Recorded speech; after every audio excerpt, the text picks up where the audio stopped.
தென்றல் வந்து தீண்டும் போது என்ன வண்ணமோ மனசுல, திங்கள் வந்து காயும் போது என்ன வண்ணமோ நினப்புல,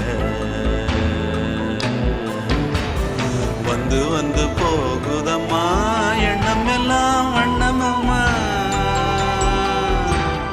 எண்ணங்களுக்கு ஏத்தபடி வண்ணம் எல்லாம் மாறும்.